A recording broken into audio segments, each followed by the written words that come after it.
could you take?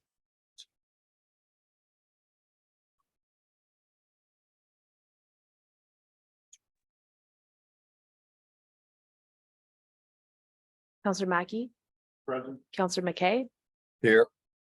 Councillor Carlton, Present. Councillor Pringle, Present. Councillor McQueen will be joining us momentarily. Councillor Nielsen. Here. Councillor Patterson, Present. Councillor Dickert, Present. Councillor Keaveney, Councillor Kentner, Present. Councillor Body, Councillor Gregg, Present. Warden Milne, Present. Councillor Dobreen, Present. Councillor Matrosovs, Councillor Bourdignon, Present. Councillor Eccles, Councillor Hutchinson. Present. We have all members present with the exception of Councillor McQueen. Thank you, Madam Clerk. And before we begin, I want to acknowledge with respect the history, spirituality, and culture of the Anishinaabe, Six Nations of the Grand River, Haudenosaunee, the Wendat, Wyandot peoples on whose traditional territories we gather and whose ancestors signed treaties with our ancestors. We recognize also the Métis and Inuit whose ancestors shared this land and these waters. May we all, as treaty people, live with respect on this land and live in peace and friendship with all of its diverse peoples. Is there any declaration of interest regarding any item on today's council agenda? Seeing none, if one should arise, you can make us aware of it at that time. We have adoption of the minutes of the March 9 Council and Committee of the Whole minutes. Would someone care to move adoption of Councillor Matrosovs, Councillor Body? Any discussion? I will note that there was an amendment or a change, a clerical change from which was brought to our attention. Thank you, Councillor Gregg. All those in favor? That is carried. Thank you. Committee of the Whole closed minutes dated March 9. Someone care to move those minutes? Councillor Keaveney, Councillor Hutchison. Any discussion? All those in favor?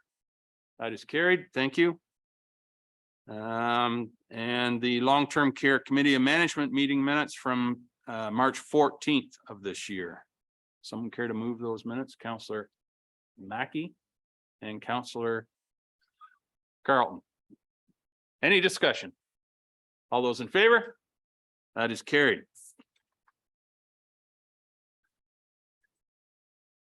And the Long-Term Care Committee of Management closed meeting minutes dated March 14th. Councillor Patterson, Councillor Dickert. Any discussion? All those in favor? That is carried. Thank you. We have no closed meeting matters related to those. Today, we have a report from the Grey Bruce Public Health. Dr. Era will join us here momentarily. Someone care to move the acceptance for information, that report? Councillor Nielsen, Councillor Patterson. Dr. Era, good morning. You have the floor, sir. Good morning, Mr. Warden. Good morning, Council. Thank you for having me. The highlight from the minutes is related to the post-emergency COVID situation updates. It has been stable and very reassuring. Just in terms of background, around October, there was the highest surge we've seen in the fall. And as a proxy, the number of new cases in high-risk settings, which is the hospital, long-term care, and emergency services, was around 30 new cases per day. That decreased, and then there was a smaller surge around 10 new cases per day around the New Year's. And since then, there has been a decrease and stability of around 5 new cases per day, which is very reassuring for the activity of the virus. Number of outbreaks currently in long-term care is 0. There is only 1 outbreak in one department in a hospital department, which is quite manageable. Number of hospitalization is low, has been low continuously. So as a update for the situation of COVID, is it as good as possible, knowing that the virus will continue to circulate. So that's the highlight of the update. Mr. Warden, open to questions as always. Thank you, Dr. Era. Are there any questions for Dr. Era? Not seeing any. Thank you very much, sir, for your report. We appreciate your time. Thank you. Is there any further discussion regarding the report? In front of you, the minutes? All those in favor? That is carried. Thank you very much. We have one bylaw. To authorize the clerk or the warden and clerk to enter into an agreement between the Corporation Town of Hanover and the Corporation of County of Gray for a tax increment equivalent grant. Would someone care to move that, please? Councillor DeBreen, Councillor Dickert. Thank you. Any questions, discussion? I'm not looking over there. Councillor Eccles.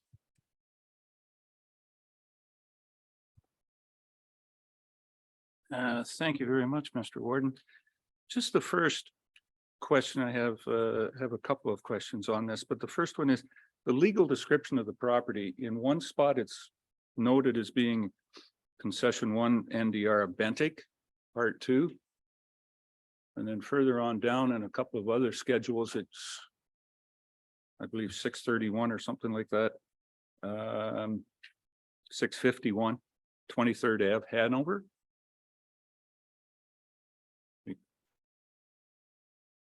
Has West Gray taken over Hanover and this is part of Bentic now, or is it the other way around?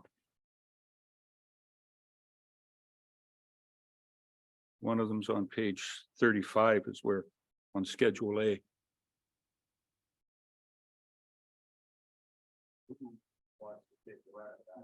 Well, and Savannah's looking and she's pointing a finger that way.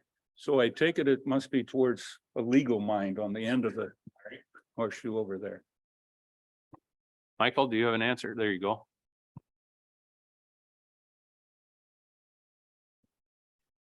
Thank you, and through you, Mr. Warden. Just looking, the page 35 is the legal description in the county's agreement. I suspect that the second description that you're seeing is the description that was included in Hanover's agreement, which is included as a schedule to the county's agreement. The reference to Bentic refers to the legal description of the lands. They sit within the town of Hanover, but they were lands that were originally described as, I would believe, under the Crown Survey on the Bentic side, but sit within the town boundaries presently.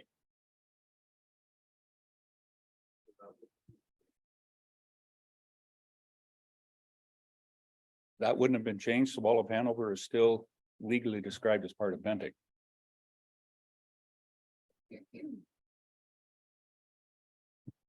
Through you, Mr. Warden. No, it would depend on where the original boundaries of the original Crown Survey laid out sometime in the 1800s, I believe, would have been for the town, subject to any adjustments since then. The way Crown Surveys work is they are fixed documents at a point in time, and then they refer to portions of, if there's reconfigurations and boundaries, you still refer to the original geographic township that was laid out way back in the day. So it's just a technical matter of describing the property. It's how MPAC describes the lots. And go further. Go ahead. Is there anything in the bylaw that describes or gives us an idea of what these houses are with the amount of tax incentive that is going into this, that they will be attainable or affordable?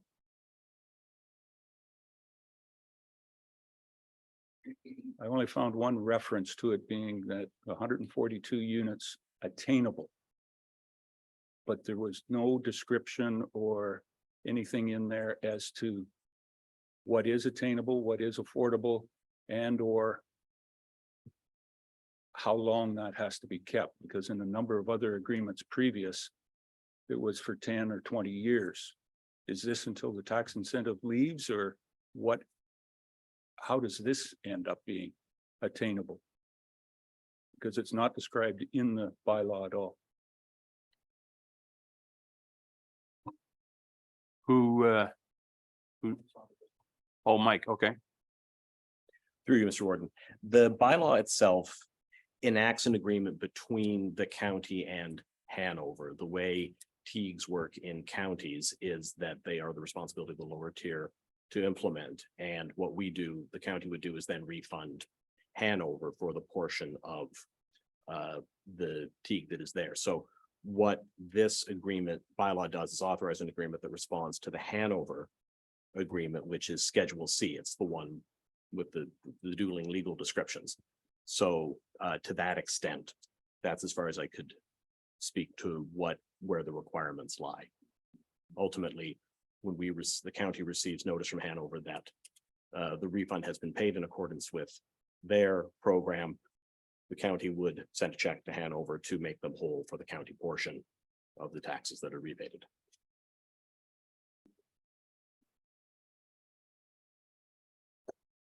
And it's certainly on a de-escalation clause or term over the 5 years. Teague describes it as being something that starts at 100% in the first year and then dropping to 0. Was it a typo in here that they are at 100% and only dropped to 65%? Because in my description, I didn't know that that could be changed. But maybe Savannah wants to answer. Thank you. Through you, Mr. Warden. It's up to every municipality in terms of how they want to develop their program within our parameters. So you can go up to 10 years.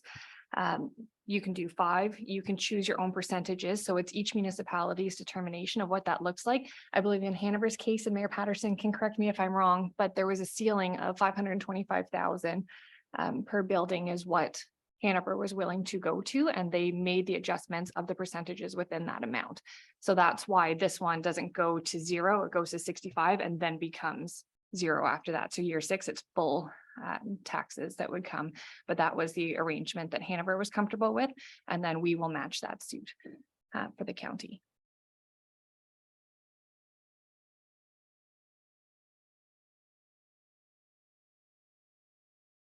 And it was interesting that we would be doing this. And then further on in the meeting this morning, we're sending a letter to the Minister of Finance and the minister, a lot of ministers, further to the city of Owen Sound on funding levels from the property tax. That we don't have enough. We probably have got one for $108 million. How we're going to finance that.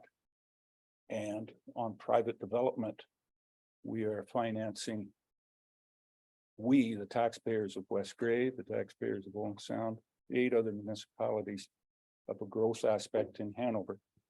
It's our county, that's fine.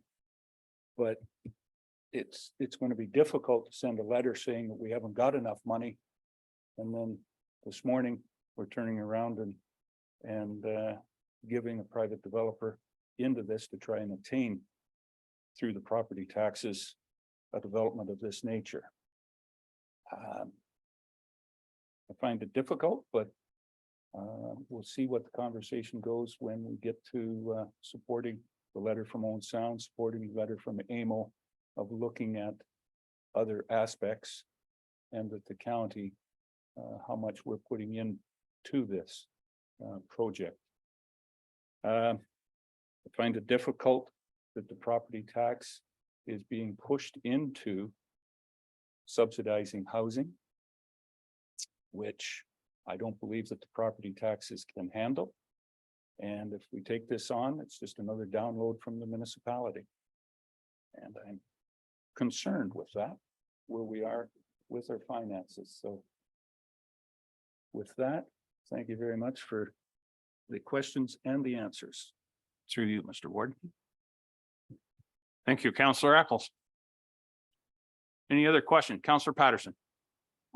Thank you, Mr. Warden. I think it's important for this council to realize and recognize that this is a $60 million investment that will increase housing stock, not just for Hanover, but for the area. It will also have the spin-off of jobs. And the attainable rent will be market rent, whatever the market will bear at the time. So it is a good investment, not just for Hanover, but for Grey County. Thank you. Any other discussion, questions? Counselor Eccles.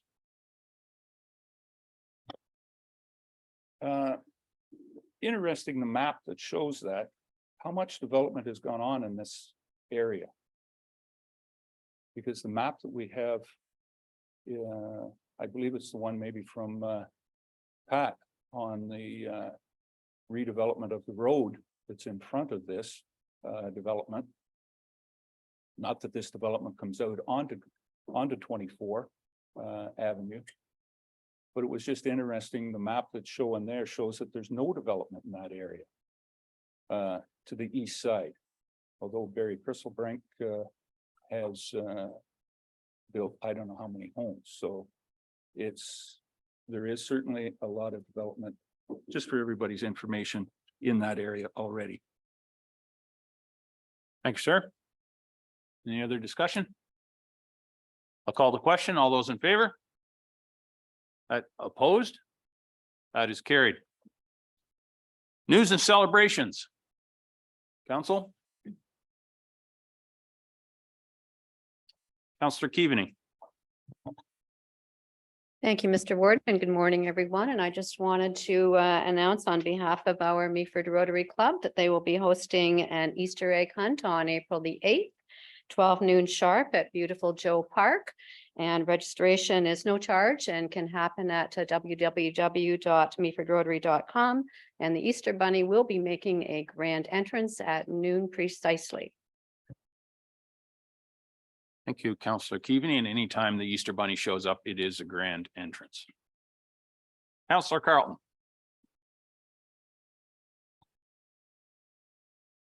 Thank you, Mr. Warden. I would just like to announce Maple Magic is continuing this weekend at Regal Point Elk Farm on Saturday and Sunday. And then the annual Kemble Maple Syrup Tour will take place on April 1st with 7 stops throughout Kemble, and the main base being Kemble, Sarawak, and Zion Keppel United Churches. Thank you, Councillor Carlton. Easter chocolate and syrup. Sweet news. Councillor DeBreen. Thank you, Warden Milne. Good morning, County Council. I am pleased to announce that there's a number of activities coming up in Southgate. First of all, rib dinner at the Optimist Hall on April 1st. It is sure to be another sweet treat of maple ribs. The Maple Fest is held on Easter weekend, April 8th and 9th at the Love Sugar Bush, and all are welcome. And Dundalk is actually organizing a punny day of activities filled with activities throughout the downtown. The businesses might have hopscotch, there might be 3-legged races. We don't know yet. It's up to the community to come forward with that, but they're coining a phrase. It's sure to be filled with hoppiness throughout the morning, 10 till 1. Thank you. Things are hopping. Councillor Nielsen.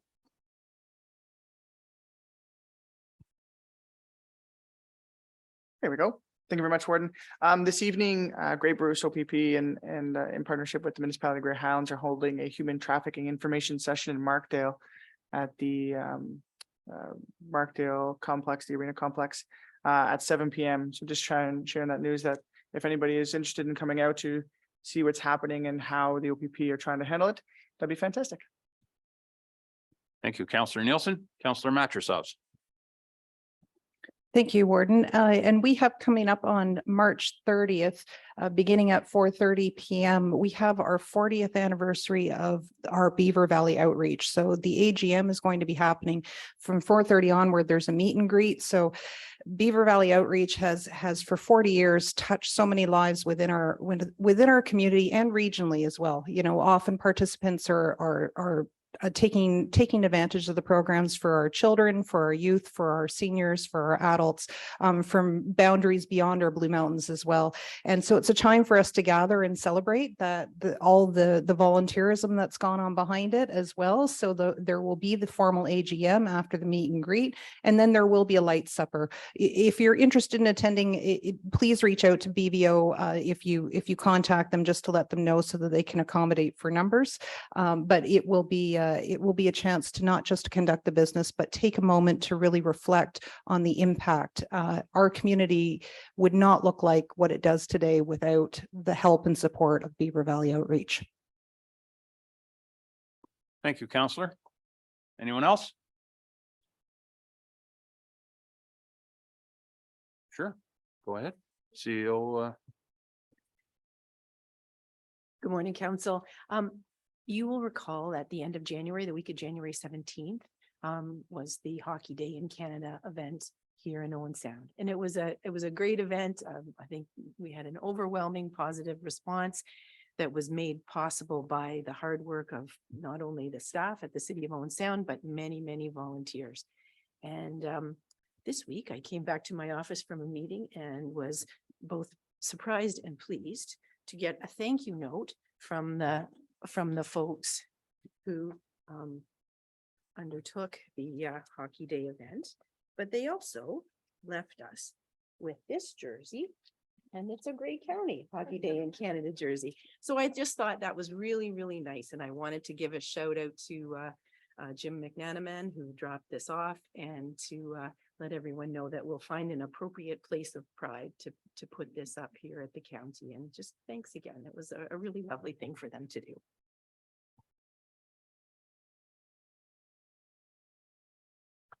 Thanks, Kim. And indeed, thank you to the town or the City of Owen Sound. Yeah, Councillor DeBreen. Thank you, Warden Milne, and my apologies. I should have mentioned this when I had the floor before, but tomorrow is Agnes MacPhail's birthday. And on Sunday, the Ainsley Church, through the South Grey Museum, is holding a birthday celebration from 2 to 4 in honor of Agnes MacPhail. Thank you. I believe Jill Patterson has some news and celebrations for us. Jill, welcome.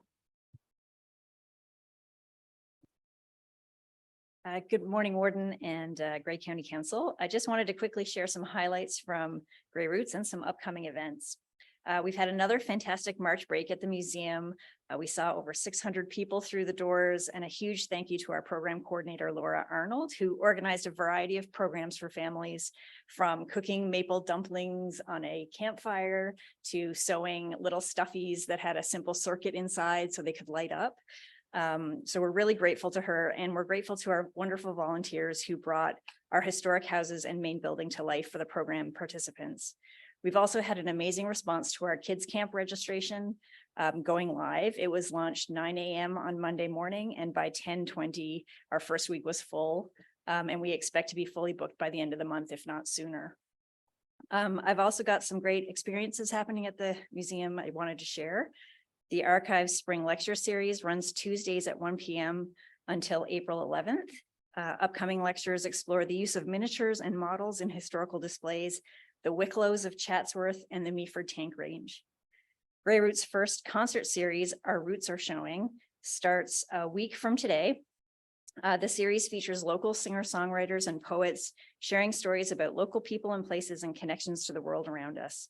The first show on March 30th is 2 singers and a poet featuring poet laureates Larry Jensen, Rob Rolfe, and Dave Hawkins. And there will be 1 concert per month until June. So visit Grey Roots website for all the details, and we hope to see you at the museum soon. Thanks very much for your time. Thank you, Jill. It's always exciting to see what's going on at Grey Roots. That indeed is a gem out there. Any other? Councillor McQueen. Well, thank you, Mr. Warden, and I think maybe you should be wearing that shirt today. Or maybe the representative from Owen Sound, or both. Anyway, just a reminder to everyone that tomorrow, Graybur's Federation of Agriculture, along with Gray County Federation of Agriculture, is hosting Meet the Politician. Well, Meet the Politicians at the Katy Community Center. I think it's starting at 10 o'clock. There was, I think the clerk did circulate it just last week, maybe a reminder of that being sent out again. It's an opportunity for not only the local reps from the county, both counties, but also the MP and MPPs are invited as well. I think I'm going by memory, there's a speaker going to be talking about Bill 23 as well. So if you're able to go, and you do know if those have attended before, you usually get well fed. Mr. Warden, I know that's something that you want lots of people, you feed them. So anyway, that is coming forward. I think our delegation last meeting did mention that as well. So just as a reminder on that, and maybe the clerk, Madam Clerk, could send out a reminder or send that flyer, that would be great. Thank you. Thank you, Councillor McQueen. Seeing no others, I'll take a motion to adjourn. Councillor Craig, Councillor Eccles, all those in favor? That is carried.